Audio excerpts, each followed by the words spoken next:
Hello there world, my name is Draken and today I will be making a how to raise your faith or bravery video and the best way to really go about doing it. So normally I would go to a quest, just a simple one, doesn't have to be hard, doesn't have to be very difficult. Lots of times I would just do a day training and just do one of these kind of quests that are very easy, simple, growth egg chamber, something that you can get your units to act in really fast, and who you're going to want to bring along with you is whoever you're trying to raise your bravery or faith with, because the barracks only raise your faith up to 70, same with your bravery, and then it caps at that. And there are several ways to raise faith and bravery. One of the best ways is to bring this staff mage unit along with you right here, Kilf. She is one of the best ones, and I know for a fact this guy has his faith ability maxed out. And if you're trying to raise bravery, you'll want one of these kind of characters. Anyone who has a samurai main class will have the ability that you will need. So first off, turn auto off, and then begin your battle. The only way to fully raise faith and bravery up is through battling.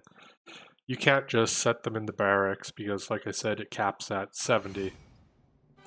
And the things faith and bravery affect are two different things.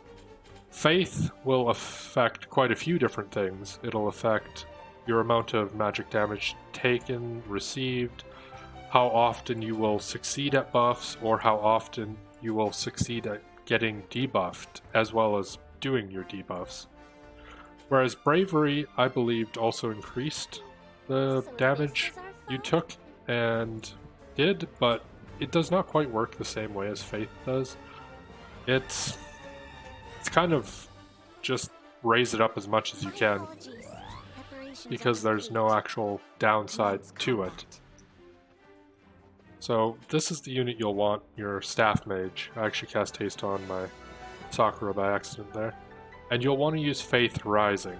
And what that will do is it'll raise the faith of all these units that are standing in this little square here. So it's a large area, you can hit a lot of units with it. And you'll want to get them kind of in a position where they're all surrounding your staff mage. Or at least standing on the spots where she is going to buff. Because then for these three units, their faith has just been raised a bit. Now, ideally, if you want to raise it even more, you would have your own Kilf, and then bring another one on. And maybe even bring a Fina with you to raise up the faith even more, right?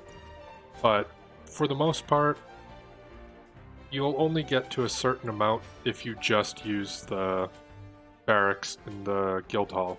They'll just bring you up to 70, and there's lots of times where you'll want more than 70. Of course, for all your magic characters, you're gonna be wanting a higher faith, and for basically all your units, you're gonna want higher bravery. For your magic units, it's not as useful. However, for your frontline tanks, you're gonna want them to be able to have their reactions kick off more, as well as, you know, them doing more physical damage, which is what bravery does. It's the only two things it affects, whereas faith affects several things, and it's one you will want to raise or lower, depending on which character you're using. And depending on which type of unit you have, you may also want to raise or lower their faith. For Kitone, for instance, I have her running as a time mage right now, and what affects me getting off her stops or slows, right, are that very ability. It'll increase it by a certain percent based on your faith and the enemy's faith added together, plus the chance of you actually using the spell, which you can increase by leveling up the spell and raising your own faith. Those are the two things you can raise to increase your chance and guarantee that you're more likely to get those stops. And in a battle, hitting a stop or a doom or even just a slow can be game-changing in a PvP type game. It also affects, if you don't know, any of these kind of Shadowbind abilities that have status effects on them as well. They will also be more likely to hit or succeed with these. See, because Sakura has high faith, the chance to stop her is pretty high. However, if I was to go over to Rob, who I believe does not have as high, well, he has natural resistances, and that's something you have to look out for. I believe this enemy here won't have any. It's 37% chance. So he probably has just a standard 50, faith. So that's noticeably different than Sakura, who has a large amount. See, that's quite a bit of a difference, of a guarantee. So you'll definitely want to raise it up on certain units. If you're using their stop abilities or their debuff abilities, those are the type of units you will want to raise it up on. As for Bravery, I used to think there might be a reason to lower it, but that isn't the case because it only does good things having high Bravery. It'll just raise your attack and your chance for putting those debuffs on. And the Samurai type class, they have the exact same type of ability. You'll just want to kind of position them all around your one main character. Keep them casting their abilities. If you really want to buff up your faith really fast, try to get everyone you can possibly have to do that. It's easier to raise your bravery up because mostly if you're just using those characters, you'll probably end up getting crystals from enemies too, which also raises it a little bit. What lowers your faith and bravery, you might notice that it's been lowered a bit after you've been doing a lot of auto battles, and you might not know why. If your units die, they lose, I think it's 2 faith and bravery each time they die, or maybe it's just bravery they lose when they die, but they do lose an amount when they die, and it will be added to their total after they get out of the fight. Just like how if you pick up a crystal, it'll raise your bravery. And that's why you might notice some of your units have above 70.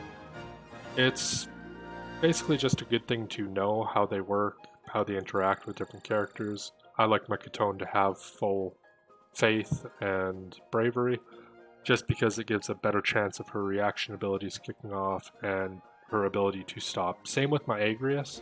She's currently running full faith, even though she is a tank. Lots of tanks, such as Rob here, you would actually want them to have low faith so they could take more magic damage, because there's not really a huge amount to increase spirit at the moment, so lower faith, reducing the damage is pretty nice. And there's no real downside to having high bravery, it just kicks off your physical reactions much more often, and I would definitely recommend raising that, and making the decision whether you want to raise or lower your faith based on your character. The barracks can lower your faith, so that is one nice thing, but to get your faith above 70, you will definitely have to go through the combat way. It might take 10 to 20.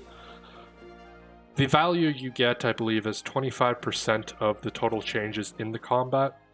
After the combat will be added into your total faith permanently. So if you manage to raise your faith all the way up to 100, you'll get about 25% of the raised value onto your current.